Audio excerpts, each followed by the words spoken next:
Hi, it is Thursday. That means we hang out tonight. You should come to the hangout. It's always rejuvenating. It fills your bucket. So if you're not a subscriber, join us. You know what? As a matter of fact, even if you aren't a subscriber, sign up for Patreon. You can sign up for free and not even pay, and you will get the link for the hangout, and you can join us tonight. I've done that a couple times. I didn't even know Patreon allowed free subscribers, but there's like over 1,000 subscribers now.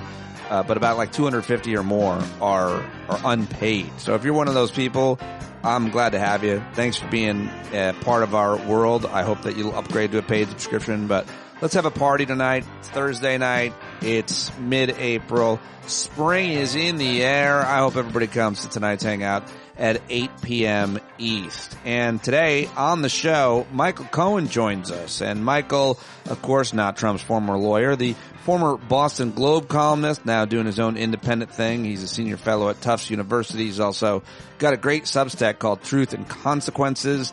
Michael joins us for the first time in a while, and had a great conversation with him. He actually has made me feel better in a weird kind of way, and all the darkness that is happening, even though he sees a lot of bad things that are going to happen, there was some moderating feelings and opinions that Michael had that I thought were great. I think you're going to love that conversation if you like that kind of thing, if you like Michael, and even if you don't, because he's a real original thinker. He's not very much influenced by the algorithm, by people's respect or like for him.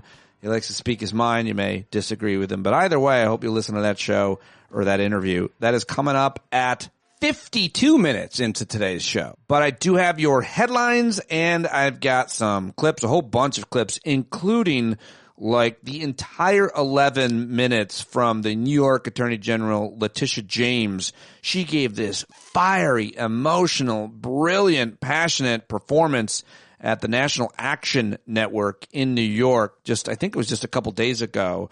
And thanks to Leslie Noble of Noble Pies, that's right, she sent me the link last night, and I said, there's no way to edit this down. I got to include the whole thing. So I've got that in the clip show coming up.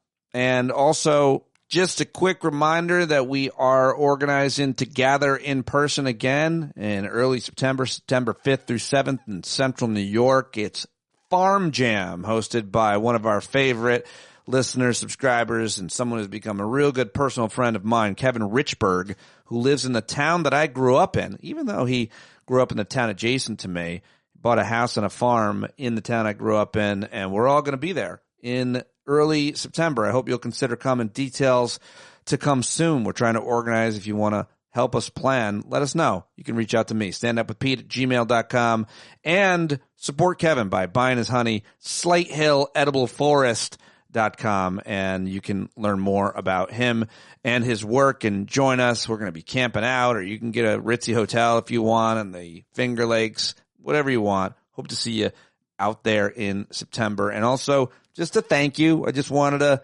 take a moment to tell you how much I appreciate that you pressed play on this podcast. I'm a real person producing this each and every day. It is a lot of work, but I love doing it, and it gives me a lot of purpose to know that you appreciate it and that you are listening to it and that you're learning along with me from our guests and from all of these news items that I'm about to share. So that's it. That's all I wanted to say. Let's get to your headlines right now. First, before I get into all the craziness, I do want to make you aware of something that Gen Z, the young people, are doing the ice bucket challenge again, because they don't even remember the one from, I guess it was back in 2014, the original viral ice bucket challenge. Well, now it's back, sweeping TikTok and Instagram. It's called the USC Speak Your Mind Challenge. And I was on TikTok and I just saw my daughter, Julia, 17, just had a bucket of ice water poured on her. I was like, what are you doing? Where are you? What is this? This is back? I just FaceTimed her. I'm like, where are you? She's like, I'm at Dairy Queen right now. I'm like, what are you doing at Dairy Queen? We don't even have a Dairy Queen. She's like, yeah, it's in like Jersey. I'm like, what is happening? It's Wednesday night. But she has the week off. So spring break, everybody. Both my daughters are home this week, so I'm very excited. I got to take them both out to dinner. Anyway, the Speak Your Mind Challenge, the USC, University of South Carolina, their School of Mental Illness Needs Discussion Club has decided to bring this back, and it's gone viral. So just to explain. It's like, I guess it's a good thing. I don't know about these things. They're having fun, harmless fun. Hopefully nobody gets killed or severely injured by the ice bucket challenge. Oh, how did you break your shoulder? How did you break your vertebrae? Oh, ice bucket challenge. Yeah, they poured it from too high and there was actual ice in it. Cut my head open. Be careful out there, kids. But just so my fellow parents who have teenage sons and daughters, etc., the USC Speak Your Mind Challenge is happening, and they're filming themselves pouring ice on each other. All right, lots of fun. Now let's get to the serious shit, and there is a lot of it. Yes, indeed. Yesterday was wild, and it started with this Wall Street Journal story that I thought was going to be way, way bigger. The Wall Street Journal printed a 6,000 word deep dive investigation into Elon Musk and his weird, super weird ideas around trying to populate the earth with his kids. The tactics Elon Musk uses to manage his, quote, legion of babies and their mothers. The Wall Street Journal, the world's richest man juggles more than a dozen children and, quote, harem drama, along with running his companies and advising the president. He recently took a paternity test in a battle with one woman over money and privacy. This article is batshit crazy. And yet it wasn't the story that drove the day. It wasn't the dominant story because the world is even crazier than that. Can you believe it? Wow. I talk a little bit about it with Michael Cohen coming up, but the story is just wild. And I think everybody should know how crazy this guy is. All right. Other than that, there are a lot more important issues. That's an important issue too, really, that this guy has so much influence over our lives, that these two men really do. These super rich, crazy people whose fever dreams we are literally living in each and every day. It's not what any of us had planned, is it? You ever think about that? You ever think about what you thought the world would be? We worried about a lot of things, but I guess, I don't know. I didn't worry about totalitarianism in America in my lifetime, but I could be pretty naive if you know me. That's why I have so many smart people on the show who are far less naive, and that's why I'm happy to have you here, because many of you are a lot more realist than I certainly have been throughout my life. How about this story, though? Astronomers detect a possible signature of life on a distant planet. A team of researchers is offering what it contends is the strongest indication yet of extraterrestrial life, not in our solar system, but on a massive planet known as K2-18b that orbits a star 120 light years from Earth. So if that's your kind of thing to read, there you go. Look into more of it, but I thought that was a pretty fascinating story and a good one to start with. The big story that drove yesterday, as it's been driving the several days and probably week before it, had to do with the deportation, detention, and potential torture, maybe even murder. We really don't actually know, as far as I can tell, if Kilmar Abrego Garcia is alive, and that story continued to drive the day because, of course, Senator from Maryland, and Garcia is his wife and kids, lives in Maryland, worked in Maryland. Chris Van Hollen went to El Salvador, and the media, a lot of cameras followed him, and he went live on Instagram and whatever, because this is the world that we're living in. Good that he did. More Democrats are apparently going to go down there as well. Congressman Maxwell Frost, I think, I read Cory Booker is going to go down there. But the other huge story is that a federal judge said he found probable cause to hold the Trump administration in criminal contempt for its willful disregard of his order directing officials to turn that plane around when they were carrying those deportees to that El Salvador torture prison. So it's a big, big story. The Justice Department now is appealing this federal judge's order to require the Trump administration to help return Kilmar Abrego Garcia. And so that was a big story. But the other big story yesterday was that the Fed chair, Jerome Powell, gave a big speech in Chicago at the Economic Forum or something, and he warned that Trump's tariffs are, quote, significantly larger than anticipated and highly likely to drive up inflation while slowing growth.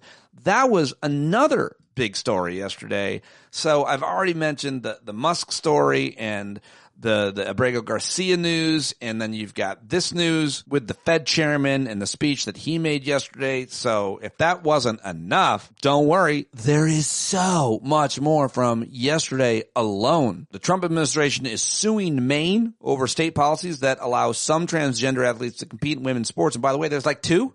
I think literally there are two. And the New York Times also had a deep dive investigative reporting into the meth issue, methamphetamine, the drug issue, not so much fentanyl, but Maine is struggling with a meth surge. But luckily, the federal government is more worried about the two trans athletes in college sports. So that was a huge story yesterday. The health secretary, RFK Jr., was big in the news because he said all kinds of stupid things, ignorant things, and hurtful things about autism, and basically said that it's preventable. Man, I hope he's right, but there's no research that I've heard that says that he is. He contradicted researchers with his own Health and Human Services agency, and that was a crazy story. I do want to hear from the parents of autism to see, and we'll probably hear from some of them, Cindy, Tina, Megan, who are all angels and amazing women that are in the stand-up community. I hope that you'll join us tonight at the Hangout to talk to us about your reaction if you want, if it's not too close to home, and about RFK's comments yesterday. Bernie Sanders and Alexandria Ocasio-Cortez have continued to tour Republican areas, districts, and states. Last night they were in Missoula, Montana. They're drawing enormous crowds on their anti-Trump tour and anti-oligarchy tour. I'll get some clips from both of them coming up. Third Pentagon official suspended in a leak investigation yesterday, and the State Department eliminated the key office tasked with fighting foreign disinformation. Well, that sounds like a great idea. Secretary of State Marco Rubio, who's a real jackass and a sycophant of Trump's, loves that power. He announced the closure of the agency's hub for fighting foreign disinformation campaigns yesterday. The final nail in a years-long effort to shut down the office accused by GOP lawmakers of censoring conservative voices. So, yeah, bullshit. Look into that and let me know what you think if you care about that thing. Saw this in the New York Times. The Food and Drug Administration ordered the makers of compounded weight loss drugs, like the copycats of blockbusters like Wegovy, to wind down operations in the coming weeks, citing the agency's declaration that there are no longer shortages of the brand name drug. The decision could force hundreds of thousands of Americans to accept higher costs or stop using the drugs, which often result in patients regaining the weight that they lost. So that's a big story. In Puerto Rico, they all lost electricity yesterday after all of its power plants were knocked out of service. The entire island lost electricity yesterday. In New York, 10 corrections officers were charged, 2 with murder in the vicious beating death of a prisoner. Say his name, Messiah Nantwi. He was 22 years old, and that's a huge and important story and development there. In the UK, the country's top court ruled that trans women do not fall within the legal definition of women under the country's equality legislation. Not sure exactly what that means, but I read that headline and wanted to pass it along. In Pennsylvania, police said the man charged in the arson attack on Governor Josh Shapiro's residence cited Shapiro's stance on the war in Gaza as a motive. I talked with Michael Cohen about that coming up. And how about this? A female Army Ranger competed for the first time in one of the military's most grueling physical fitness tests. And guess what? This woman defeated a whole bunch of the men. Her name is Gabrielle White, Lieutenant Gabrielle White to you. And her teammate, who's a man, they placed 14th out of 52 teams during the weekend's Best Ranger competition, which is a 3-day event in Georgia, apparently, which some of the Army's most elite soldiers compete in land navigation, marksmanship, and an array of physically strenuous tasks. It's a pretty fascinating story, and it obviously flies in the face of all this DEI bullshit, specifically over at the Department of Defense, where the Secretary of Defense is super sexist, misogynistic, women harassing and potentially violent against women asshole. And he has said that women shouldn't be serving in combat. And, well, tell that to Lieutenant Gabrielle White to her face. Why don't you? Yeah, so I thought that was a really important and good story. And that, I think, is all I've got for you on today's headlines. There's a lot more. I'm sure I missed things, so I always love when you send me news headlines that you want me to include. standupwithpete@gmail.com. Even if it's a couple days old, I don't mind, especially audio clips. Love when you send me audio clips. And thanks again to Leslie Noble, who sent me this clip from Attorney General Letitia James. I'm going to play for you in a moment because it's time for the clip show. It's the clip show. There's your headlines, and now it's time for the clips, and I can't do it without your support. This is my plug. I don't have ads in the show. Patreon.com/Pete Dominic. And also on Substack, plugging the Substack now. Going to launch that on a larger scale real soon. Check me out at sitdownwithpete.substack.com.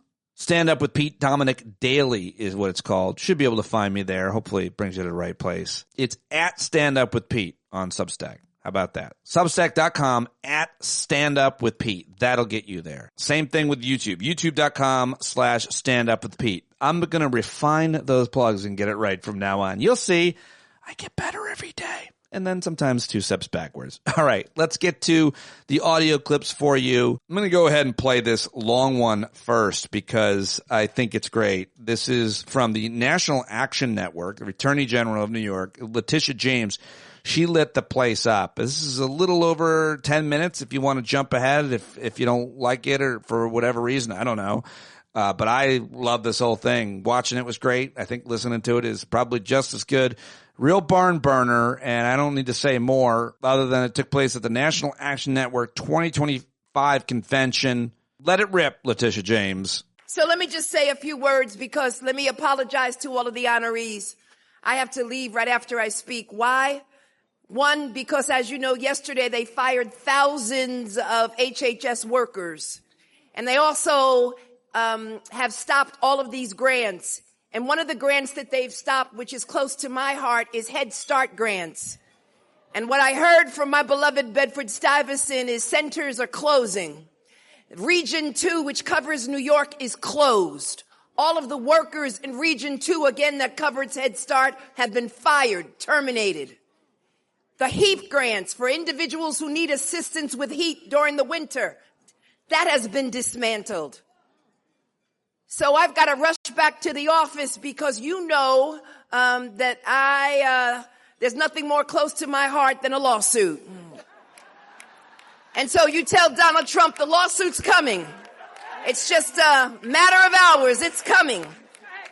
And so it's great to be in here among so many friends and so many kindred spirits to promote a modern civil rights agenda, an agenda that includes one standard of justice for all people and social equity for all communities. There is something powerful than being in a room full of dynamic and change-making women because as we all know that there's nothing more dangerous than a woman with a made-up mind. And my mind is made up. Women who have stepped into their power, women who show up, speak up, and fight back, not just for themselves, but for their families, their communities, and future generations. Women who know that progress is not promised, but fought for.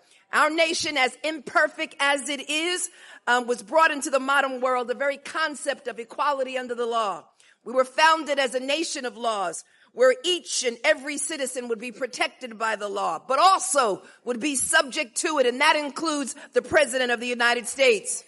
And as we see efforts to change that noble history, it is incumbent upon all of us in this room, to step up and to speak out.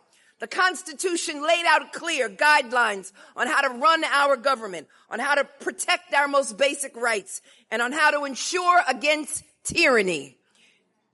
Especially now as we see the new administration in Washington on a literal rampage of lawlessness, cruelty, aggressiveness, and overt bigotry.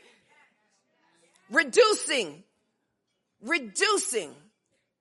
the depth and breadth of our federal government.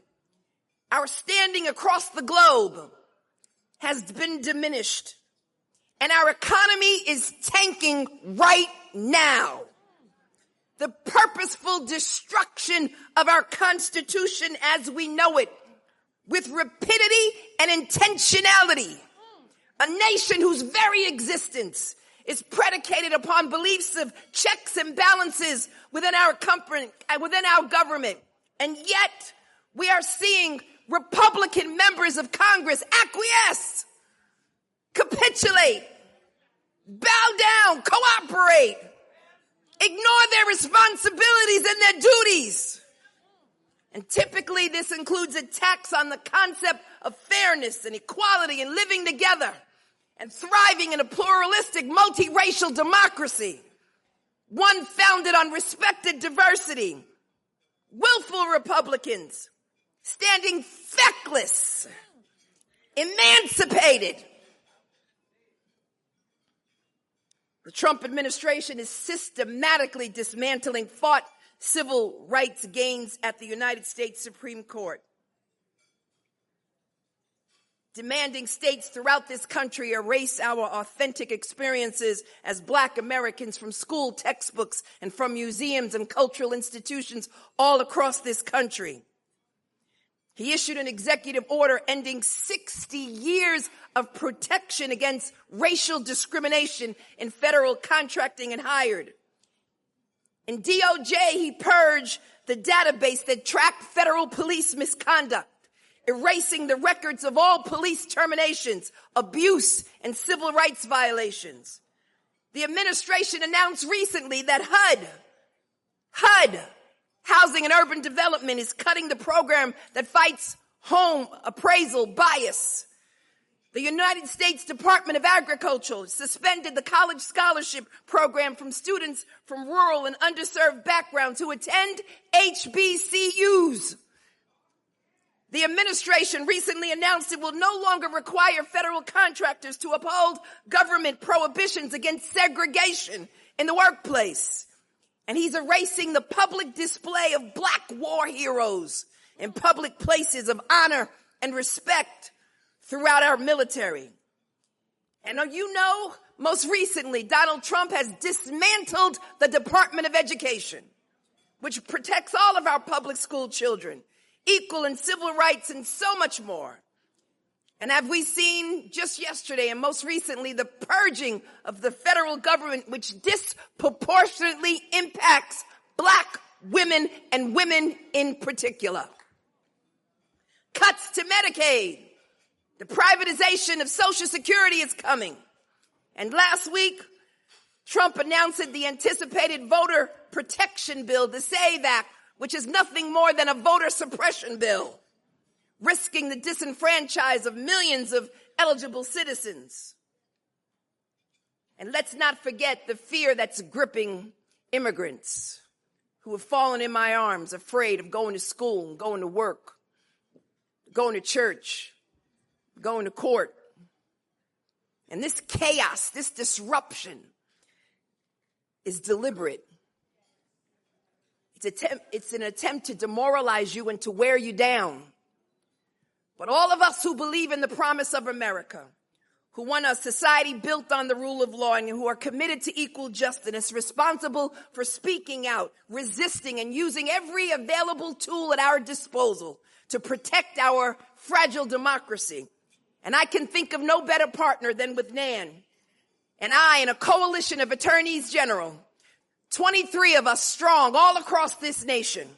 We've been working to fight and defend America's rights from the onslaught by the Trump administration, to oppose the manipulation and the reinterpretation of our laws and our Constitution, and we have been winning.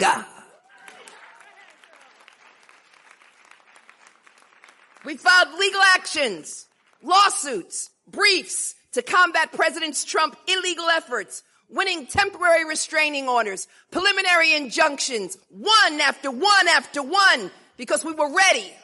We anticipated this. And each and every day he files an illegal executive order, we strike back. And so as the Attorney General of this great state, I want you to know that we are prepared to battle to save our democracy, to not sit idly by while he ushers in a totalitarian form of government. Because democracy, my friends, requires courage. And courage runs through our DNA as a people. And we may encounter defeats, but we will not be defeated. So in the spirit of our ancestors, Harriet Tubman, Sojourner Truth, Ida B. Wells, and Hazel Dukes, we will not bow, we will not break, and we will not bend. We will be fearless, and fight on, because we are fighting a righteous and a noble cause, because fighting is part of our history. It's part of our story. And some of the strongest souls have emerged, seared with scars and bloodied, but we still fight on. They never bowed. They fought on in honor of our ancestors, in honor of all of their sacrifice. We've got to fight on. And all of the progress that we have made, we must fight on. Because I refuse to surrender my rights.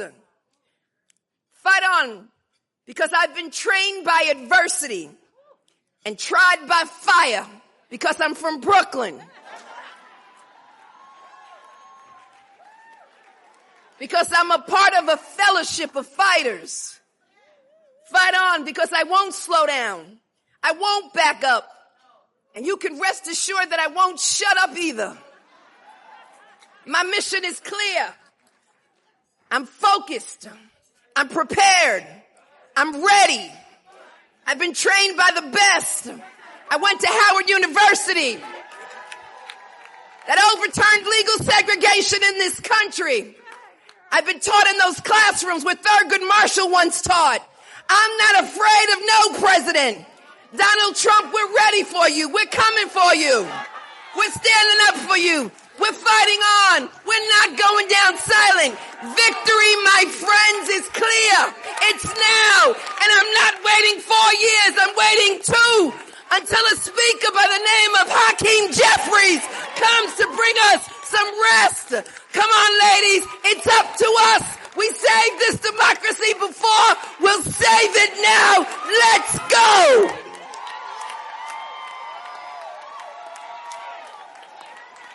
Well, how did that make you feel? I know it made me feel. I wanted to run out and fight when I heard that the first time. And hearing it there at the end again as I'm putting the show together, man, fired up. Her levels were obviously peaking on that microphone. Sorry if that was annoying. She was obviously screaming to that live group of people, better to be in the room. But still, I felt like it was worth playing in its entirety. So every once in a while, I take a long clip like that and share it. I hope you appreciated it. And I hope that makes you feel fired up, because the rest of what I got for you is pretty upsetting, frustrating, I think. And first, I do want to play, I'll go back and forth with some of the ups and downs, as I like to try to do here, setting a tone. I know these clips affect you emotionally, as they certainly do me. Let's start with the Abrego Garcia stuff. First, let's listen to the senator from Maryland, Senator Chris Van Hollen, who went down to El Salvador. Here he is from El Salvador yesterday. And by the way, this is exactly what our elected leaders should be doing and using their platforms for. And I think that Chris Van Hollen explains our justice system very succinctly and in a way anybody should be able to understand. So this clip should be shared by everybody. I've had back-to-back meetings here in El Salvador with our team from the American Embassy, with the Vice President of El Salvador, with human rights groups. And the entire purpose has been to bring Abrego Garcia home, because U.S. courts have determined that he was illegally abducted from the United States and now finds himself in the most notorious prison in El Salvador. The Supreme Court, 9-0, has told the Trump administration they must facilitate his return home. They've refused to do it. So I called upon the government of El Salvador to do it unless they can provide evidence that he's been involved in MS-13. They said they had no evidence. So this is not about MS-13. I know President Trump wants to make this about gang violence. I have been fighting MS-13 probably longer than Donald Trump even knew about MS-13. I care about every victim of crime. That's why we have a court system, to hold people accountable when they commit crimes, to make sure that they get the punishment they deserve. We also have a court system to make sure that people who have not committed crimes or not been convicted of crimes are not disappeared out of the United States and sent to a notorious prison in El Salvador, like Abrego Garcia. This is simply about letting him have his day in court. We use the courts to make sure that we don't convict people who are not guilty and that we convict those who are. All right. Well done, Chris Van Hollen. Well done. I am looking forward to hearing more from him. I still believe naively, perhaps, that Abrego Garcia is going to come back. I don't know. Call me stupid. Meet me tonight at the Hangout to call me stupid to my virtual face at 8 p.m. tonight East. All right, now let's go to Congressman Daniel Goldman. He's also a former prosecutor, I believe. He was on CNN with Wolf Blitzer, who's still on TV and sounds like this. Let me get your thoughts on President Trump's threat to deport Americans, U.S. citizens, who commit violent crimes. Do you see any legal basis at all for that kind of action? No, of course not. It's absurd. It's ridiculous. But it is yet more authoritarian talk from Donald Trump, which is becoming a very, very frequent occurrence. He's ordering the Department of Justice to investigate his enemies. He is now threatening to deport American citizens. This is stuff of dictators. This is not the stuff of democratically elected presidents. And it's time that the American people recognize that this is all part of a pattern of Donald Trump to whittle away at our fundamental democratic values and institutions so that he can take over full power of the federal government. And Congress and the Republicans in Congress have completely acceded to his wishes and turned over all of their own authority to Donald Trump. There is no check and no balance from Congress, which is why we are talking about the courts, because the courts are the only check right now on the president's overreaching and destructive and devastating actions, which seem to happen every single day. All right. Daniel Goldman's really good right there. And I also think Chris Hayes is good every night. I think this guy is clear-eyed and very articulate and focused and thoughtful, and morally he has a lot of clarity. I like him a lot. I think I've mentioned that before, but I thought his opening in last night's show on MSNBC, and I hate to, play too many corporate media clips and support corporate media. It's dying. There's no doubt about it. But Chris Hayes is there for a reason. His voice is cogent, and I think a really good one in this time for sure. And so I thought you'd appreciate this. Well, I certainly did. Here he is. But let me just say, I think it's worth taking a step back to take a look at the very not complicated big picture here. And that is this. This entire undertaking by the Trump administration is itself illegal, insanely, flagrantly lawless, and rotten to its core, and it has been from the start. So let's remember how this all started. To begin with, right? The White House kicked off this deportation and renditioning scheme by invoking a little-known 200-year-old law, the Alien Enemies Act, as justification. And to be clear, prior to this administration, that law, the Alien Enemies Act, had only been invoked 3 times before. The War of 1812, when the Brits were here and burning down the White House, World War I, where tens of thousands were dying in the trenches, and World War II. Most infamously, it was used as the justification for Japanese internment camps during the Second World War, one of the most shameful periods of this country's history. But all 3 times this act was invoked, the United States was actually and undeniably at war, right?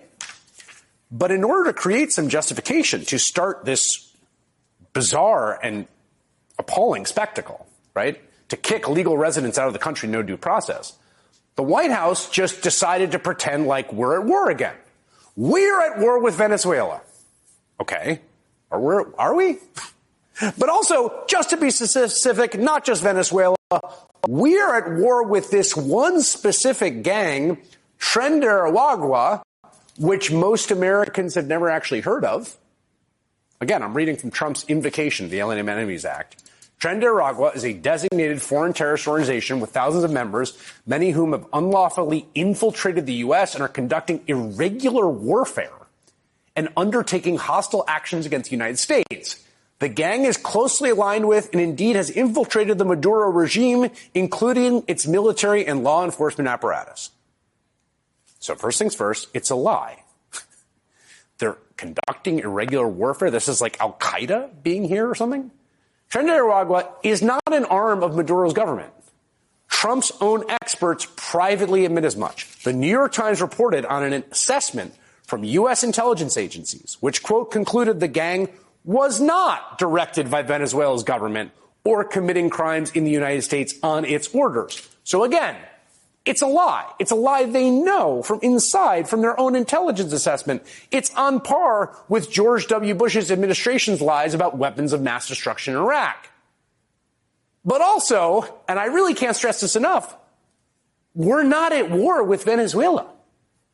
It's ludicrous to say we are. Not only are we not at war, but the gang they've identified as a foreign terrorist organization being directed by a foreign government is not actually being directed by that government. And they know all this, okay? But then on top of this, they use these foundational lies to give them the power to snatch people off the street because of their tattoos, which they have decided mark them as soldiers in the war they've made up out of whole cloth. Yeah, there's a lot more where that comes from, but I wanted to give you a little over 3 minutes of it. I was thinking yesterday it must really be even worse to be a Hispanic man with a tattoo these days. I mean, seriously, you're probably thinking twice about getting tattoos if you're a brown-skinned man. All right, well, we go from Chris Hayes to former Biden administration comms department guy. He's now doing a podcast. I thought he was great on CNN last night with Abby Phillip. His name is Dan Coe, and I thought he was very passionate and serious in this moment. I wanted to share it with you on the clip show. And let's look at it. This is a guy, a father, who was in a parking lot of an IKEA with his 5-year-old autistic son when he was picked up, and the father was given 10 minutes to have the son be picked up by his mother. This guy was never charged. So my question to everyone is this who we are as a country? I don't believe it is. And every single person who believes in the fundamentals of this country and believes in due process, that if you were ever accused of something, that you would have a chance to plead your case, should be concerned about this, Republican or Democrat. Yeah. Ooh, I liked it. I liked that one a lot. So I wanted to share it, and got to share a few clips, brief ones, from the Fed chairman. His name is Jerome Powell. Seems like a pretty serious, smart guy. He was at the Chicago Economic Forum Summit. I don't know. But this is just a little bit of what he had to say. That we're monitoring carefully. Generally speaking, Fed independence is very widely understood and supported in Washington, in Congress, where it really matters. And, the point is we can make our decisions, and we will only make our decisions based on our best thinking, based on our best analysis of the data about what is the way to achieve our dual mandate goals as we can to best serve the American people. That's the only thing we're ever going to do. We're never going to be influenced by any political pressure. People can say whatever they want. That's fine. That's not a problem. But we will do what we do strictly without consideration of political or any other extraneous factors. All right, so he's going to get kicked out probably pretty soon by Trump. Can he replace him? He's trying to act like he's not political. I think generally speaking, the Fed chairman haven't been. Ben Bernanke, maybe you can make an argument for in our lifetime, or as far as I've covered these things. But here's more. He gets more specific about the concerns, the threats to the economy in this clip. The level of tariff increases announced so far is significantly larger than anticipated, and the same is likely to be true of the economic effects, which will include higher inflation and slower growth. Yeah, well, that was the money clip that everybody was referring to. Well, that and this one, because it was kind of funny. He was in Chicago, and he talked about that moment in Ferris Bueller. Here it is. As that great Chicagoan, Ferris Bueller, once noted, life moves pretty fast. For the time being, we are well positioned to wait for greater clarity before considering any adjustments to our policy stance. All right, there you go. That's the Fed chairman, Jerome Powell, yesterday. And now this is one of those clips that's just really upsetting, because this is the Secretary of Transportation, Sean Duffy. He got famous being on MTV's The Real World and somehow got elected to Congress in Wisconsin, I believe. He and his wife is a Fox News. She's on Fox and Friends on the weekend, I think. And also they have like 15 kids or something. Anyway, the guy's a real asshole. Let's just say it. And he, in this clip on Fox Business with, I think, Stuart Varney was the anchor, he said, well, these things about renewable energy and the rest. Not only that, they put charging stations into this project, Stuart. We pulled those charging stations out, and what we've done across the grants that we give, I'm not doing green. I'm not doing social justice We're building infrastructure. The last administration wanted all these green and social justice requirements that drive up the cost of projects. We've said no more. We're doing roads, bridges, this infrastructure at the southern border. But enough of the side projects. Make the investments, spend the taxpayer money well. Enough of the green, enough of the social justice. And so I think we're going to get more for the taxpayer money because we're focused the cash on infrastructure, not on social policy or Democrat liberal policy.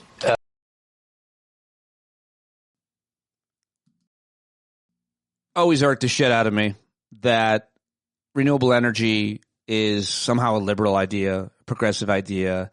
It's just so preposterous. We all know why coal and oil and the greenhouse gases that they produce when they're burnt, why they have received so much support, why Republicans are the only political party in the world that don't believe in climate science. It's not a liberal thing. It's not a progressive thing. It's the idea that they want to make money with the fossil fuels that are still left in the ground, and they hate taxes, they hate penalties, that it would require to change behavior, to change consumers' behavior, to change investment and incentives into the future. And if we don't do it, the rest of the world's going to. China's eating our lunch. The idea that he's pulling and ending the investments in any way is just so infuriating. And if you're not infuriated enough, here's more from the Attorney General Pam Bondi on Fox News last night, acting like she's defending women when she's really not helping them at all, talking about trans athletes in Maine and this lawsuit against Maine. Here she is. We want to restore the records of these young women.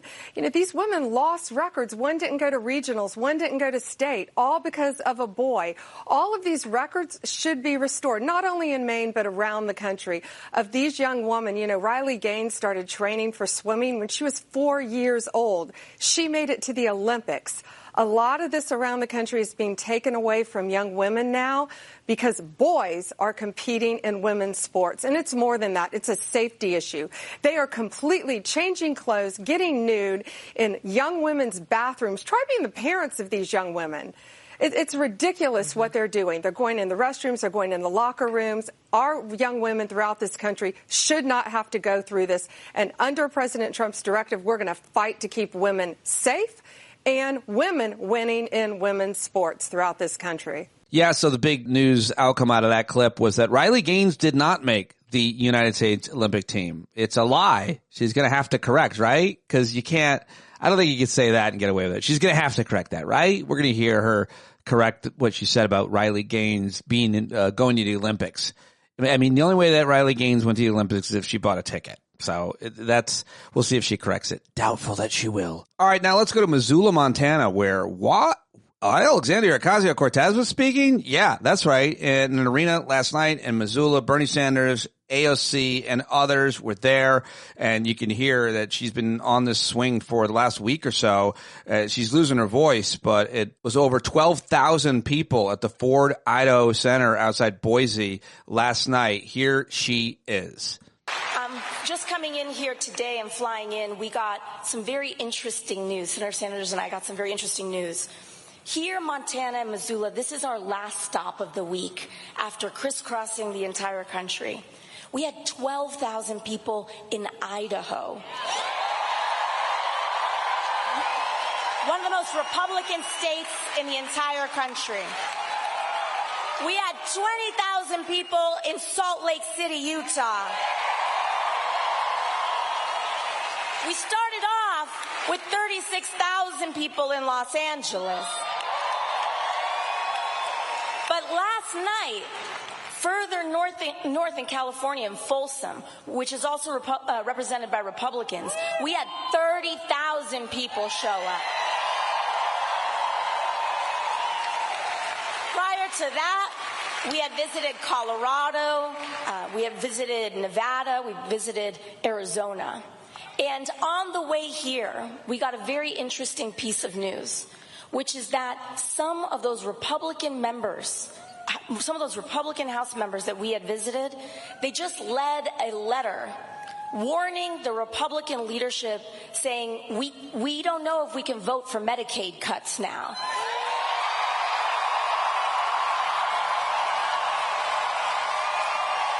That's you, Missoula. That's you, Montana. That's you, Colorado. That's you, Arizona. That's you, California.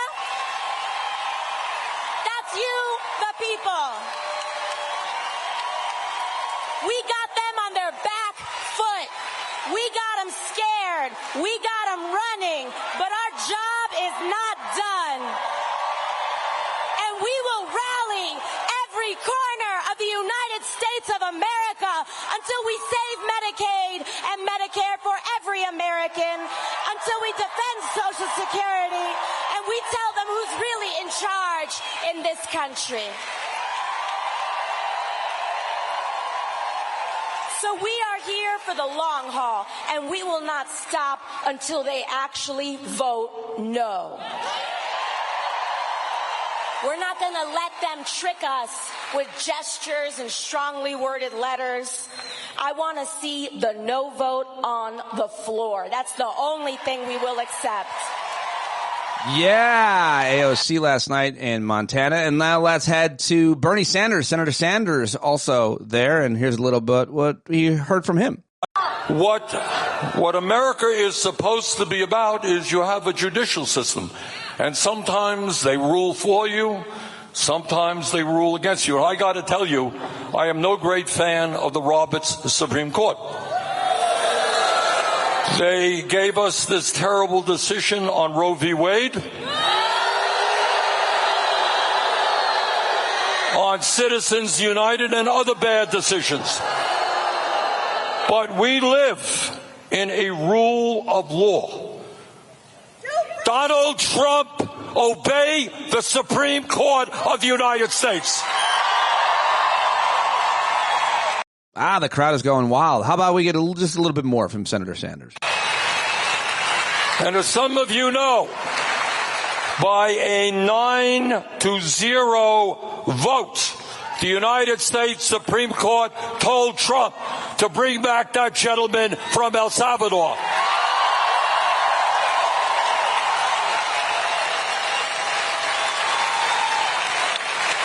And I think we can all be in agreement. And again, this is not a progressive issue. It's actually more a conservative issue.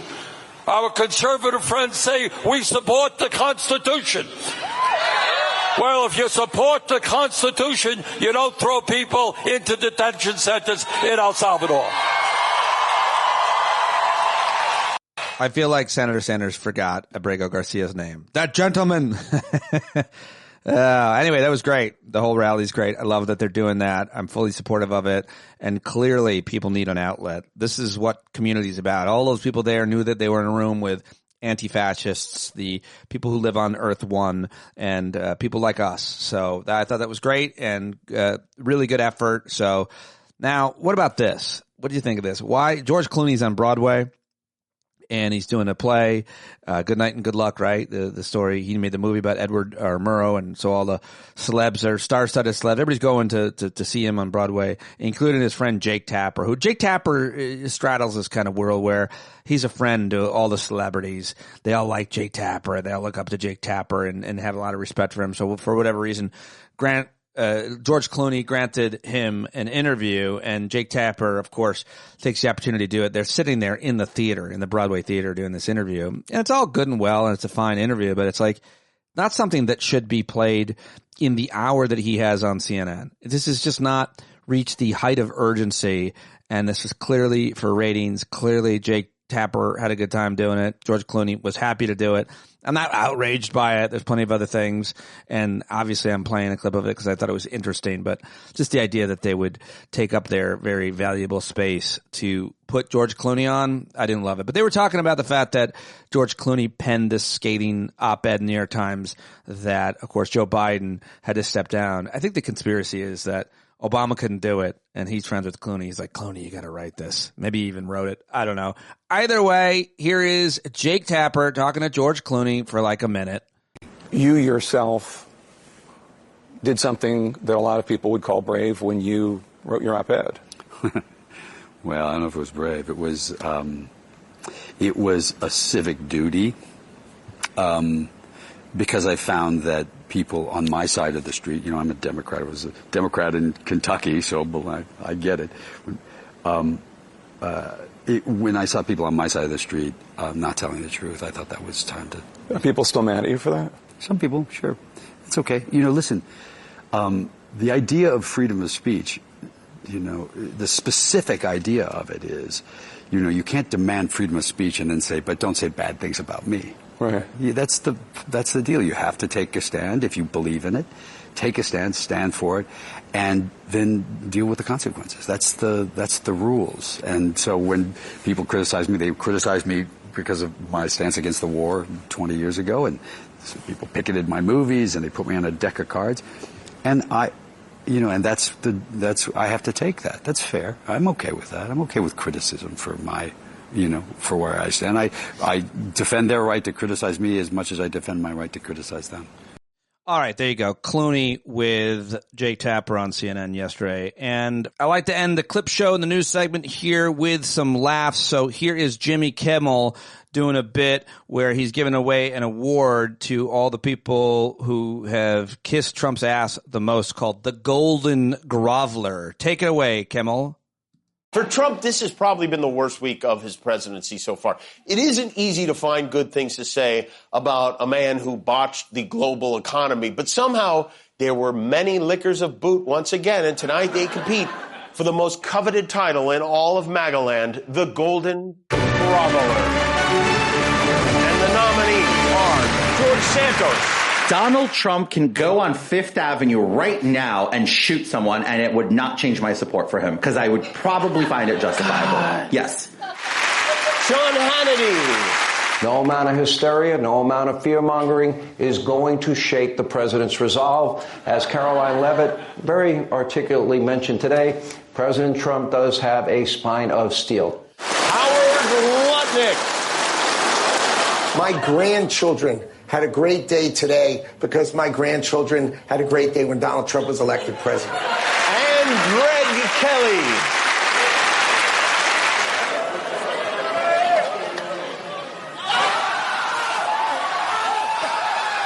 Is that amazing or what? I only saw that recently for the first time. There's Marla Maples, actually. His ex, they're on very good terms. That's right. Much seed has been suckled, but in the end, we have no choice but to whittle it down to the best of the worst. And with that said, the winner is, drumroll please. The winner is disgraced former Congressman George Santos. All right, there you go. Jimmy Kimmel last night on ABC. And now let's get to my guest. It's Michael Cohen back on the show. Of course, check him out at his Substack, truthandcons.substack.com. That's Truth and Consequences. Michael is a senior fellow at the Fletcher School's Center for Strategic Studies at Tufts. He is a columnist for MSNBC and The Daily Beast. He's the author of American Maelstrom, the 1968 election, and the politics of division, as well as several other books. And I'm really happy anytime I get the opportunity to talk to Michael, who has written for all kinds of different news outlets. He worked in the federal government at one point, and he is a very proud Jewish American, which is where we start with the holidays and some religion stuff and some anti-Semitism, and then we get into all of the other obvious issues that we're going to talk about. Michael is still on Twitter, by the way, but you should follow him and support him on Substack. And that's it. Let's do it right now with Michael Cohen. Michael Cohen is back, and I'm very happy to see you. Did you happy holidays? Did you do anything for the holiday? Yeah, it was together with my family on Passover. My daughter just had her bat mitzvah last week, which was very exciting. Was it very exciting? Was it great? Did you have? No, it was awesome. It was great. It was a great experience. She did an amazing job. Couldn't be more proud of her. Did you spend a lot of money, or did you don't not believe in that? I have wealthy friends. That's a whole other conversation that we can have another time. Okay, because I have it's complicated. Wealthy friends who could have, but were against it. They're like, we don't want to. And then I have other friends who had Adam Sandler perform. Yeah, see, that's ridiculous in my view. You did not have Adam Sandler perform for you. We did not have Adam Sandler perform. That's all I'm asking. Okay. Very exciting. What does it mean, Passover, by the way? What is it a celebration of? It's the holiest of holidays. It's the biggest holiday. What is it? It's not the biggest. The Yom Kippur is the biggest. Rosh Hashanah is the second biggest. Those are the two big ones. And then Passover commemorates our escape from slavery in Egypt, which, of course, is a story that is probably apocryphal and not really true. But it is an important, very important holiday in Judaism. Does it mean anything particularly to you? Do you do anything? Do you have any? I was with my family. We did not do a Seder this year. I did one last year. When my kids were not there, so it just was a smaller kind of little thing with my, closest family. And we just did a nice dinner and just spent time together, which is really important.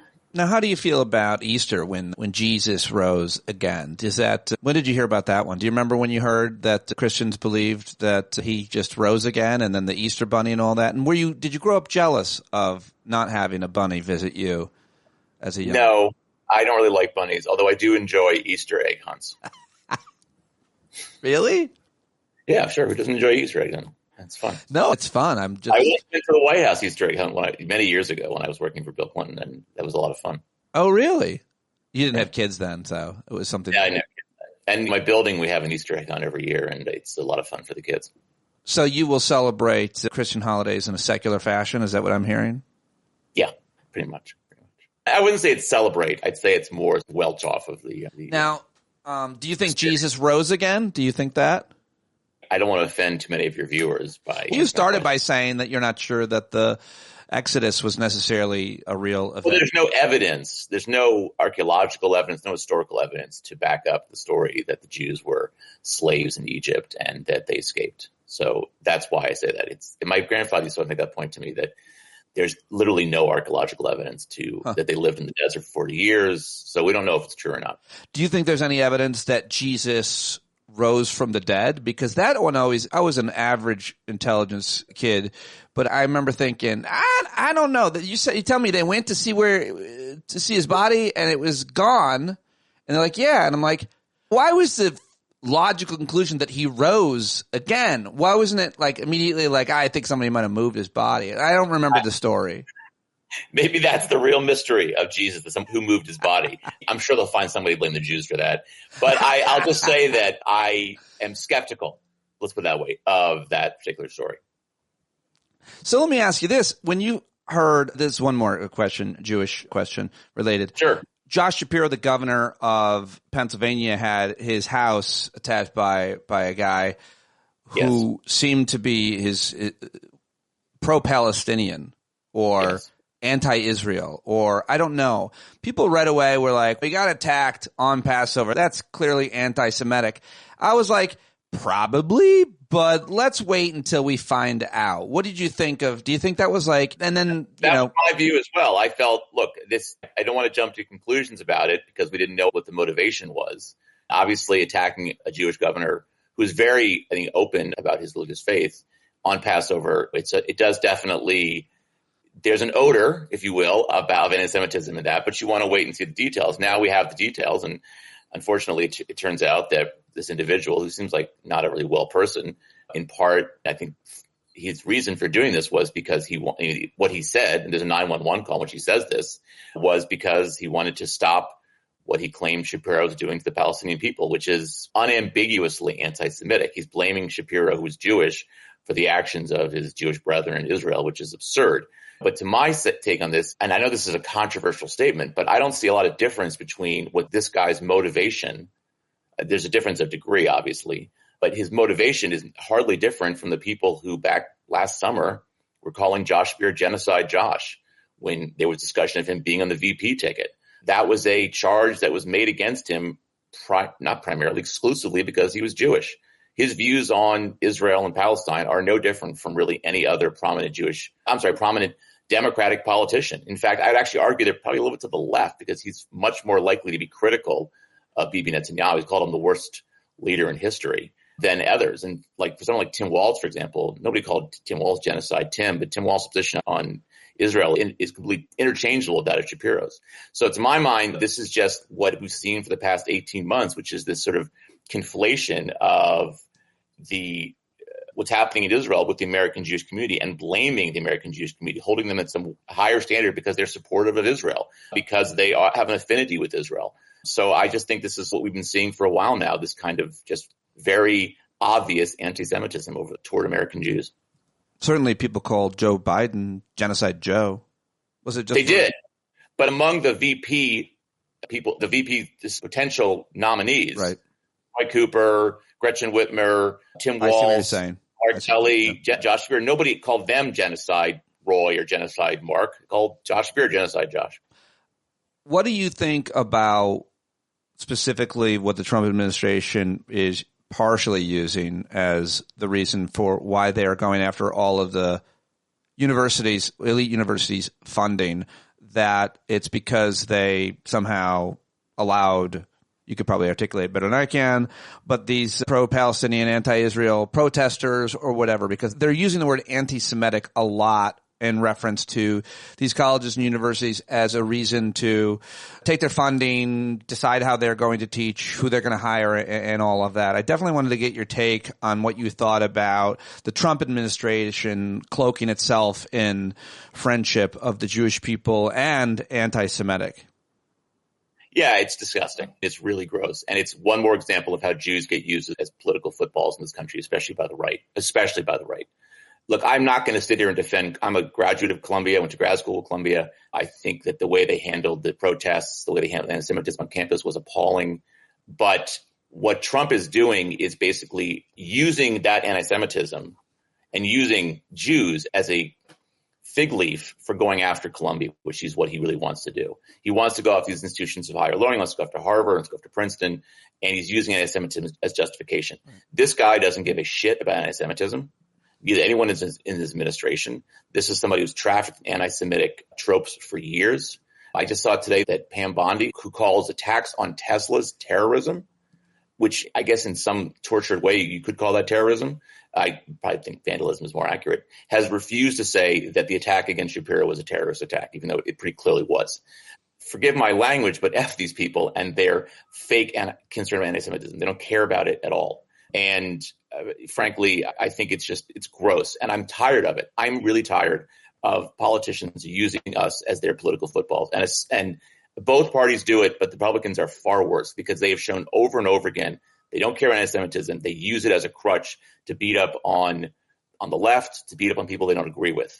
And to see, for example, I'm a senior fellow at Tufts University, to see a student there be arrested for basically writing an op-ed. I don't agree with the op-ed.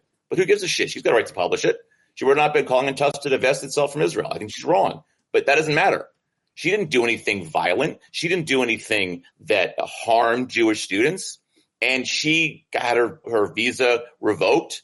And now she's in detention waiting to be deported. It's disgusting. And you saw the same thing happen at Columbia with a student, by the way, who is far worse than this woman at Tufts, although also does not deserve to be deported for what he did. Do you think there's any example where a protester chants a certain thing, says a certain thing, holds a sign, and they should be reprimanded? I tried to think about. 100% I do. This happens. Look, we see campuses all the time do this. We see campuses all the time that treat racism, that treat misogyny as violations of codes of conduct at universities. Why is anti-Semitism not fall into the same category? This guy Khalil at Columbia, I'm not a fan of his at all. He did things that intimidated Jewish students, put Jewish students in danger. But I don't think that's a reason for him to be deported. So there's a long way to go between. Take him out of the university. I'd be fine with that. More than fine with that. Have the university make that decision, not the federal government. Yes. The idea that the federal government is reaching into every part of our life, that the government is reaching into every part of our lives, is hard to understand how so many people on the right are okay with that. Can you explain that phenomenon the way that conservatives... It's funny you bring this up because I was thinking about this actually yesterday in a conversation with somebody about how when I grew up, conservatives really, the message from conservatives was we should fear the heavy hand of government intervention in all aspects of American life. And I don't know that there's ever been in my lifetime a more significant intervention in American economic life than what Donald Trump's doing on tariffs right now. I don't think I thought maybe the gold standard, Nixon took us gold standard in the 70s, maybe, but I can't think of anything else where a president is intervening in the market, in the free market economy, in the way that Trump is right now. And of course, it's not just with the economy. It's with the universities. It's with law firms. He's trying to prevent people from speaking out against his administration. So this is, to me, what is distressing. And there used to be conservatives who, to their credit, actually believed in something, had ideological beliefs about smaller government, about the dangers of big government. And you're seeing them not only silent about what Trump is doing, many of them are cheerleading it. It's disgusting. And it's for cynical political reasons. Let's be honest about this. It's for very cynical political reasons. It's because they don't want to get on Trump's bad side. The electeds, but I would maybe separate getting on his bad side. You're talking about electeds versus people who are generally consider themselves conservative Americans who held those views that I and then you described as typically conservative. How are they okay with? It's just it's interesting. This is a little bit of a pivot, but I wrote something yesterday about this case of the man, Abergo Garcia, who's been deported to El Salvador. And I was like, this guy's been here for 15 years. He's got American children. He's never broken the law. He's no criminal record. He is a sheet metal apprentice. He's in a union. Isn't he the kind of American that we should be welcoming to this country? Somebody who wants to come here and make a better life for themselves, who's integrated themselves in American society, who has an American wife, American children, pays American taxes. It just struck me like we used to believe in this notion of land of opportunity. That's what America was. My mother came here and her parents brought her here. That's how she saw America. And we've gotten away from that in a way that is so disturbing, because I was struck by, when I tweeted this out, I got a lot of tweets and retweets. And so many of these MAGA folks were like, screw this guy. He came here illegally. He came here when he was 16 years old because his life was in danger. But like the lack of empathy, the just knee-jerk, he's here illegally, fuck this guy, he belongs in prison. People who were cheering the fact they'll never see his kids again. I'm like, what has happened to people in this country? The demonization of migrants, the vast majority of whom are law-abiding and just want to come here for a better life for themselves, who have pretty strong family and community values, that somehow that the conservative movement has launched this jihad against them and treats them as if they're all criminals. Yeah. It's just, I'll say something else about this too. I was reading the article, and by the way, if your viewers haven't read this article, the Wall Street Journal has a piece today about Elon Musk's. I read I'm glad that you read it. I haven't read it. I read about it. So go ahead. It's an unbelievable article. This guy basically believes that we are underpopulating the earth. Elon Musk. And we need to have more children. And he's single-handedly trying to do that by having as many kids as he can possibly have. And he has like 14 kids, although apparently it's probably much more than that. And I was thinking to myself, like, boy, I remember in the 90s when Republicans railed about absentee fathers and railed about the Murphy Brown speech that Dan Quayle gave about extolling the virtues of having a kid out of wedlock. This guy's, I think he's been married once. He has kids with 4 different women all over the country. Yeah, well. And this is a person where is the criticism of this on the right? This used to be something people were upset about. Not anymore. Not anymore.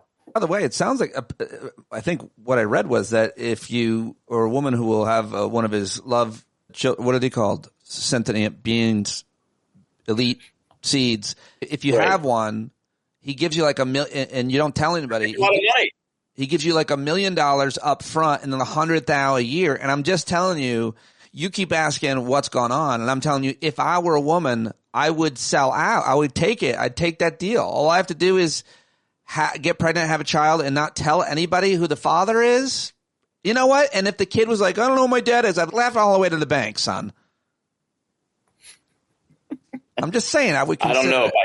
I don't think I want my daughters to do that. Whatever. I told my daughters they should immediately contact Elon on Twitter. I should get my daughter to bait him into something, and then we'll destroy him. That's how I want to use my girls. I have a succinct way of telling you or explaining what I think happened to conservatives and to America in terms of the lack of empathy for this guy or anybody else. And I really believe this, but because I feel like I saw it coming, but I think this best explains it. Right-wing ring radio came to life. Like these guys for 30 years, 20 years, the last 15 years have been so angry. And I remember thinking, because I worked with them at Sirius, so I was very intimate with them. And I'd listen to them a lot, too, to try to learn what they were doing and do it similarly but differently in a way, obviously. But I remember thinking, if I really believe what this guy was saying, I would kill my neighbor. And look, I would be terrified of brown people, if I really believe this, but specifically on the issue of immigrants, man, that was one of the top issues, like immigrants and guns. If you listen to those guys day in and day out, and I believe that's what America is become, because Trump is the natural conclusion of that. So what do you think of that idea? I think there's something to it. Look, I think there's always been a coarseness. There's always been a anger, a lack of empathy on the right. But I think what you're seeing now is something different. I think a lot of it comes from Trump, who is basically a malignant sociopath and is incapable of empathy for anybody except for himself. And I think that I put a lot of this on Trump, because I think what Trump, that's what he believes, and what he represents is this kind of cruelty, this kind of winners and losers, this kind of illegitimacy of one's political opponents. And I think to be on the Trump team, you pretty much have to adopt that kind of belief system. Yeah. I think that's the problem, is that if you're in with Trump, you really can't have empathy for Mexican migrants. You can't believe in the rule of law because he doesn't. You can't argue facts and science because he doesn't believe in facts or science. And so I think, look, in some respects, he's pushing against an open door, right? I think this strain has always been part of conservatism. There's always been a really nasty element of conservatism. I mean, you saw this with going back to the 60s, people like Bill Buckley or Barry Goldwater, even Reagan to a lesser degree, although I don't think he's anywhere near the level that Trump is. But so it's always been there. But I think Trump has exacerbated it and brought it to the surface, but also made it really difficult for people to not be like that, to not be so unempathetic. And I was struck by, again, some of the comments from people, like he's here illegally, as if somehow that means you're okay with sending him to some hellhole in El Salvador, a prison he doesn't belong in, he shouldn't have been sent to. Or people saying he's a member of MS-13, even though he clearly isn't, and there's no evidence that he's a member of MS-13. Like, just the excuse, the whataboutism, the effort to somehow justify it, rather than just saying, look, you can say, I think we should deport illegal immigrants out of the country, which I don't agree with at all, but that's a position you can take, while also saying, but we shouldn't send somebody who shouldn't have, who by the way, the Trump DOJ has said 3 times was mistakenly sent to El Salvador. They have used the word administrative error, mistakenly sent. They've acknowledged that. He should not have been sent. And the Solicitor General of the United States of America, in a sworn statement, said that. So did a top official at ICE. So did a lawyer who ended up getting fired for saying it, who prosecuted the case against Garcia, or prosecuted, or was the government lawyer advocating for the government position on his deportation. You can take the view that we shouldn't have legal migrants here, but that this guy shouldn't have gone to El Salvador. But that's not what's happening. People taking the position, it's like, I'm in for a dime, in for a dollar. Yeah. I have to be, if Trump says this is right, then I have to say it's right. Even if every piece of law, and I have to come up with every kind of bullshit argument I can come up with to justify that position.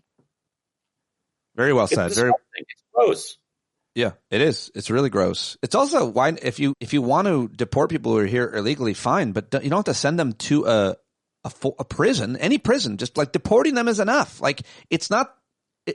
I don't think it's a crime really to come to try to seek a better life and enter a country illegally. I don't look at it that way. I've got a lot of thoughts around that. But fine, like you said, if you want to send them out, fine. But you don't have to then be punished further. It's punishment enough to kick them out of the country. It destroys their life. They might not even know the country. Their children's lives, ruins this guy's his wife's life. That'd never be the same.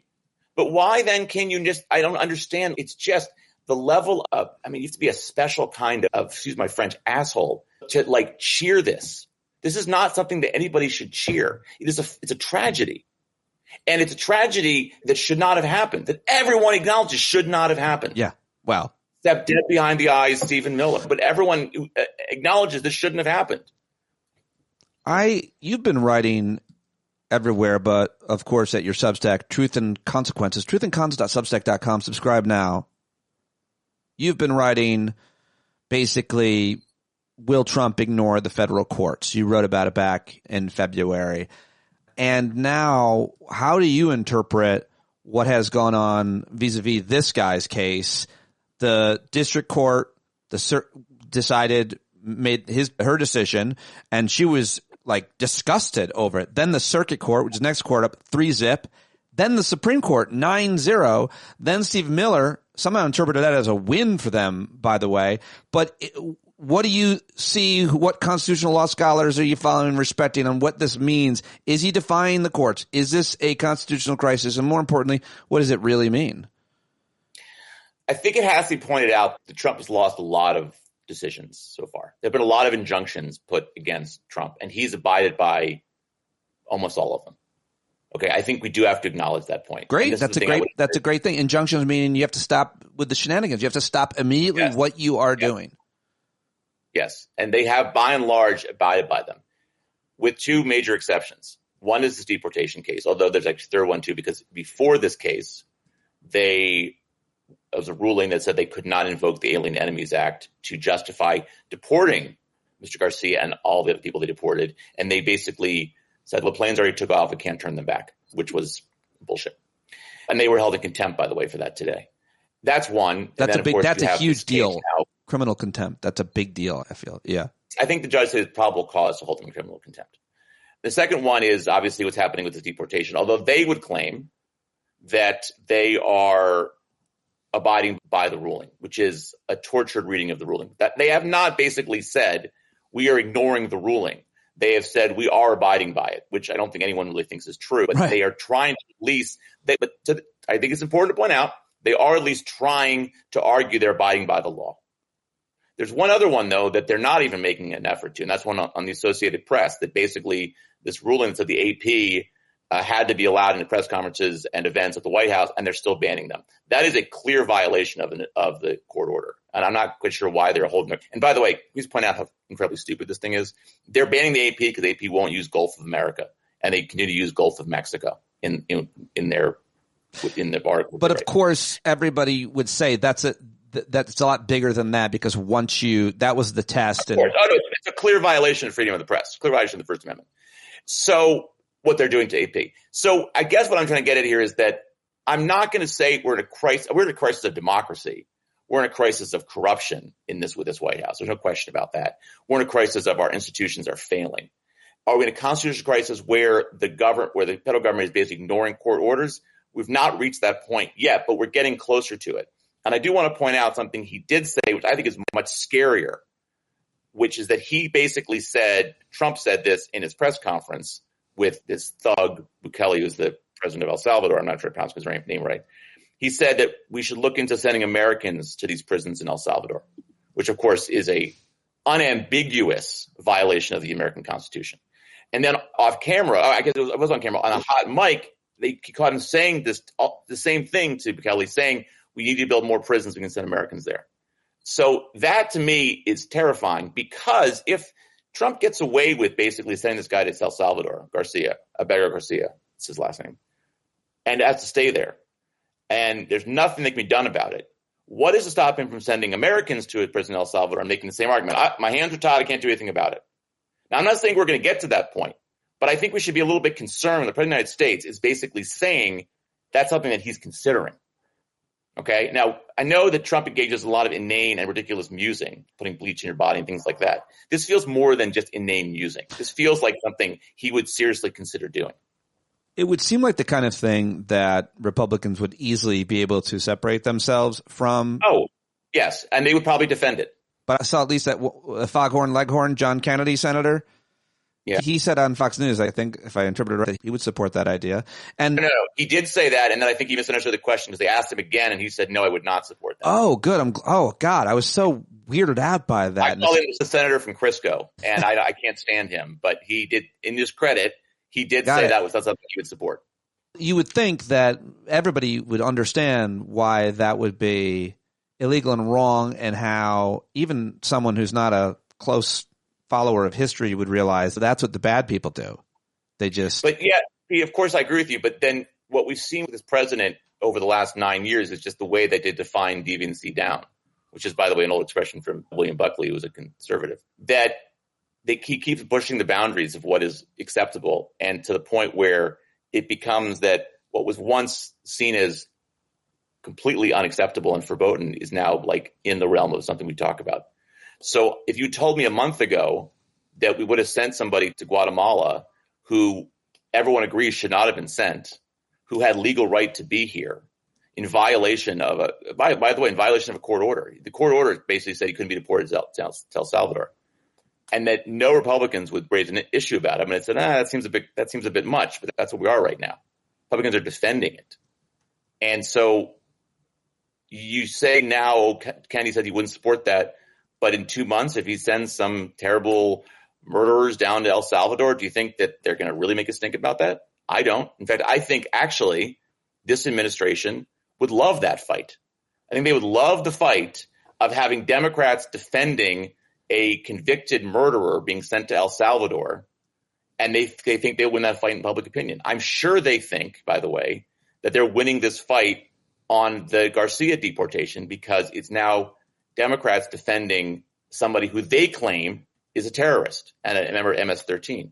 So that's, by the way, and this is a long-winded way of going back to what you just asked me, I do think that it's not a coincidence that this is the case on which they seem to be thumbing their nose at the Supreme Court, okay? Because they think this is a winning political issue for them. They don't care about laws or morals or ethics. They care about politics. They care about fights. And so they think this is a fight they can win. And this will motivate their base and will expose Democrats as being supportive of open borders or whatever slur you want to use about their views on immigration. And so I think that this is a fight they're more than willing to have, even if it's clearly a violation of not just basic democratic norms, but almost certainly the law. So really interesting, and I have several follow-ups, but I wanted to move on. Go ahead. I got time. Go ahead. This is fun. I wanted to ask you, moving on just to trade and tariffs and the economy. And I think it's like emblematic of what we have had to deal with and endure for years now. Even when Biden was president, we had to deal with this man every day flooding the zone with shit.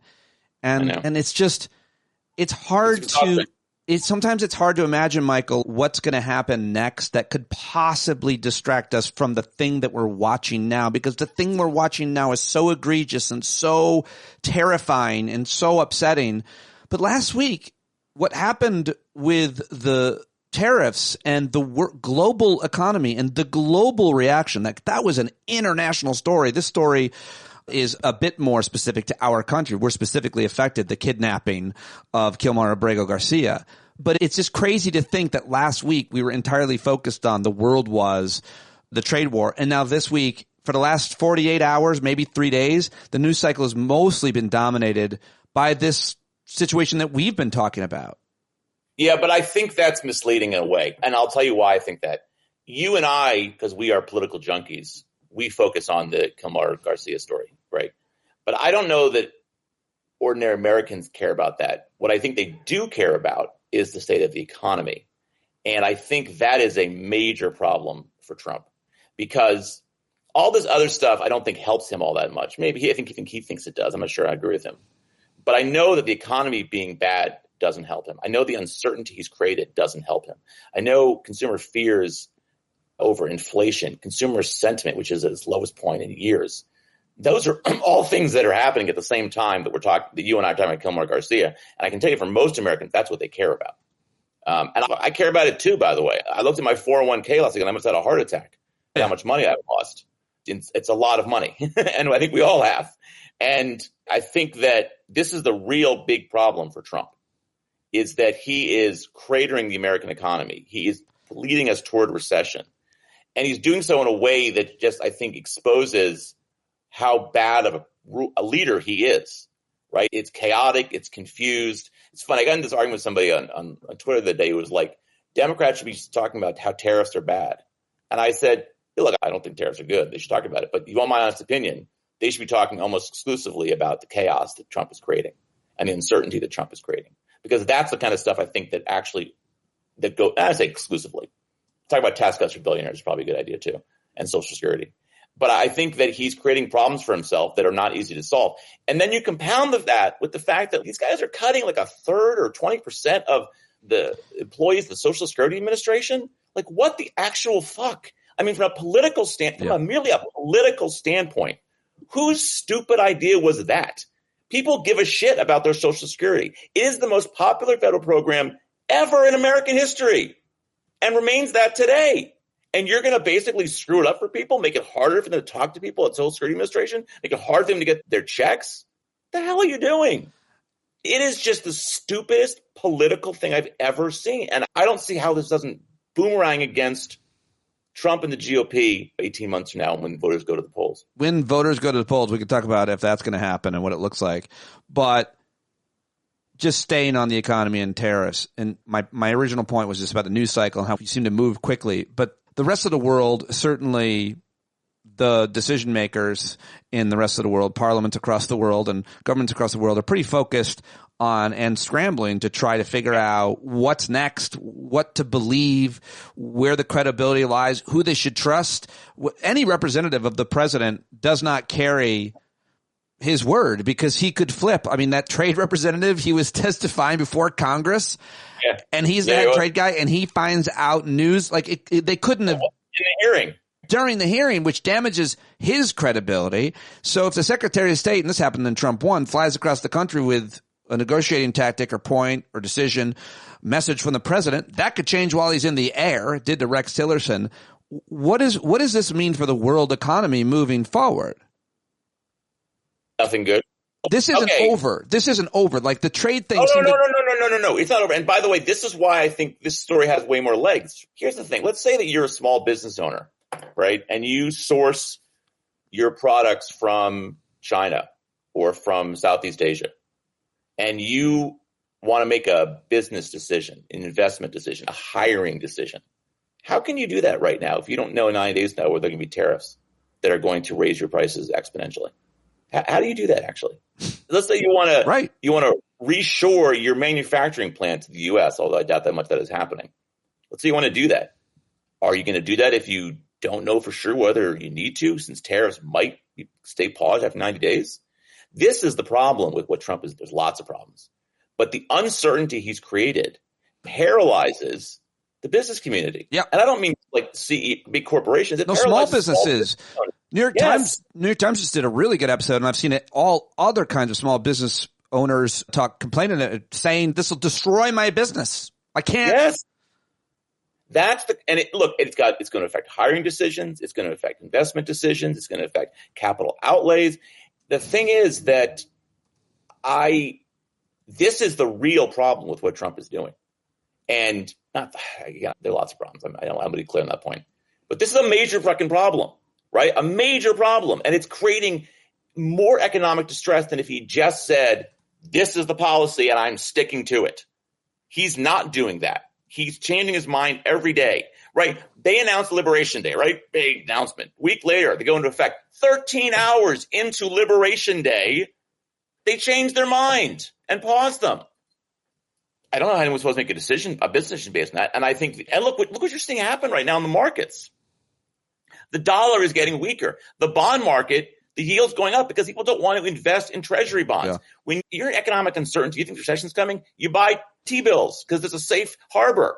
People don't want to buy them because they don't trust the American government to pay them back. What does that tell you what's happening? That's bad. That would seem that's bad. That's really bad. I hear that's bad. That's bad.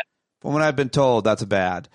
Let me ask you before you go about those elections and your concern about the future of democracy, because for years I've been talking to you and other smart people and analyzing politics and what it means for the electorate and how people will vote and so on. And every time I hear, like when you just said it's very unpopular and Republicans are going to take a beating in 18 months or whatever it was, immediately go, are we going to have midterm elections? Much less. Yes, we're going to have midterm elections. I hate this argument because I think it's like, there's never been anything that suggests that we're not going to have these elections. And I always make this point. I think it's important to point this out, that aside from Donald Trump, who's that crazy woman in Arizona, Carrie Lake, every single Republican who lost in 2020, in 2022, in 2024, this year, acknowledged their defeat. They didn't fight it. Right. Except for this a-hole in North Carolina who's trying to overturn the judicial election. But this is, I think one thing that is interesting about Trump's 10% over 2020 is the Republicans did not imitate it. And I was struck by this in the Wisconsin Supreme Court race that the Republican lost by 10 or 11 points. And he goes to his his concession speech, and he says, we lost, and I called my opponent, and he gets booed. He says, no, when we lose, we have to acknowledge we lost, which used to be not a controversial thing for someone to say, but now it is. And so I just don't think that even Republicans are comfortable with a situation in which elections are not being held. And I don't think Americans would be comfortable with that in the slightest, even Trump supporters, frankly. So I'm not really I'm also not concerned about Trump running for a third term, which I think is something he's not going to do. And if he does, it'll be disastrous for the GOP. So that's not my concern. My concern is that the institutions that support our democracy, that the institutions of the federal government, our Department of Health and Human Services, that is being eviscerated, and the impact it's going to have on people's lives, that's what worries me. I'm much more concerned about that. I think one thing you can say, and this is a very Panglossian positive view of it, is that, look, Trump has done a lot of terrible things in the first 3 months, and a lot of them have been stopped by the courts. And by and large, this White House has abided by that. Now, that may change. We're seeing some evidence this week that it might change. By and large, they have. And the system is still holding, although barely. And so I have to take some positive from that's happening. Again, you have to be vigilant because that can change. But we're not seeing the kind of full-on authoritarianism people have worried about. Having said that, intimidating law firms, intimidating the media, that's the kind of stuff that does happen in authoritarian states. Threatening to take the FCC license away from CBS because you look at 60 Minutes report. That's the kind of stuff that actually you could go on and on. So I guess I'm not surprised to hear you. You say we're not seeing full on authoritarianism, and I'm not sure what it would take. Look, I think what are we missing? I think media. It's possible that I'm slicing this a little too thinly, but I think if you saw widespread refusal to abide by court orders by the Trump administration, that would be concerning. If you saw an actual FCC effort to take away the broadcasting license from CBS, which we haven't seen, that would be concerning. The thing, again, the attacks on the law firms and on the universities is awful. There are ways to fight it. And in fact, some law firms have fought it and won. I'm actually not really sure why other law firms aren't doing the same thing. What he's doing is awful and it's damaging. And it actually makes it hard for people to get legal representation to fight what the government is doing. There's all kinds of around the margins, things that are happening that are really damaging to our democracy, really damaging. But I don't think and that's stuff that I think gets less attention and it's harder to quantify. But I think the stuff that you can quantify, like court said do this and you're not doing it. Well, that's a real problem. Look, the reality is that the U.S. government the federal government, executive branch has no right to take money from Congress and not spend it. Yet that's what's been happening for the past 3 months. I got to ask you one more question before you leave. And I appreciate all your time as always, Michael. And everybody should subscribe to your Substack right now if they haven't already. And hopefully most of our listeners have. But what do you think of the elected Democrats' reaction, much less the kind of progressive or resistance movement? We've seen rallies all over the country. We've seen AOC and Bernie traveling around, Cory Booker doing what he can for 24 hours, breaking Strom Thurmond's record was pretty cool. But what do you think? What would you say about what you're seeing from them or anybody else, or what you wish you would like to see? Chris Van Hollen, Senator Van Hollen, went to El Salvador to try to meet his constituent there. That guy's from Maryland, Abrego Garcia. What are your thoughts on Democrats? I wrote a piece right after the election that basically Democrats should do nothing. They should that Trump is going to overreach, that Trump didn't win by a huge margin, that he's going to piss people off with these policies, the economic policies, immigration policies, and that they will reap the political whirlwind. And I feel pretty good about that analysis, actually, because so far, you certainly saw that in the special elections we had earlier this week. Yeah. So my general view is that Democrats, all the things they're doing are fine. OSC and Bernie want to go to Utah or Idaho or Colorado. Great. I think that's awesome, actually. It's democracy in action. I have no problem with it. I just don't think it matters all that much in the sense that, what's moving public opinion is not what Democrats are saying. I saw something the other day about where's Democratic message on the economy? I'm like, what mess? Who gives a shit? You open the fucking newspaper, you look at your 401k. You don't need Democrats to tell you that this guy doesn't know what he's doing. It doesn't tell you that tariffs are bad. People are not complete idiots. They can figure out bad things are happening in the country. And the backlash against Trump is partly because of what he's doing. It's also just the natural, what's called thermostatic public opinion, which is that one party wins and there's immediately a backlash against it. We saw this happen to Biden in 2021 and later on in his presidency. So I'm not saying Democrats shouldn't do these things. I just think that people overinflate how important Democratic messaging is. People are going to sour on Trump, not because of what Democrats say, but because of what Trump is doing. That's what's driving this. And if I were Democrat, I'd be focusing on recruiting the best candidates you can recruit for 2026 and raising lots of money. And I'll just add one thing, by the way, I think it's important. In New Hampshire, there's a Senate race coming up. Not Maggie Hassan, it was the other one. Jeanne Shaheen retired. Okay, so there was Chris Pappas, who was a congressman from New Hampshire, very popular. People thought he was like the best Democrat to take to try to run for the seat. He's running. The Republicans were trying to get Chris Sununu to run, who's the governor, very popular. He backed out of that race about a week or two ago. Why? I suspect because the political environment is terrible right now for Republicans. And Sununu probably thinks, I could easily lose in a bad environment. I might as well run for president. If Brian Kemp, who may run against John Ossoff in Georgia, decides also not to run, and I suspect that he will, we'll see. I don't know. I have no insight into it. I suspect he will. That makes it a lot easier for Democrats to hold those seats. And that's where some of this has an effect. If Republicans basically say, I don't want to run for Senate in 2026 because I'm going to get my ass kicked, or if Democrats, good Democratic candidates, say, I'm going to run, I got a good chance of winning, boy, that has actually a much bigger effect. And that's the kind of thing that, like, some of what's happening now, I think actually does have an impact on what happens in 2026. But I don't think what Democrats say or do in April of 2025, 18 months before voters go to the polls again, means anything. And no one's going to remember it. It's a really interesting point, which is why always happy to talk with you. Thank you for joining me today.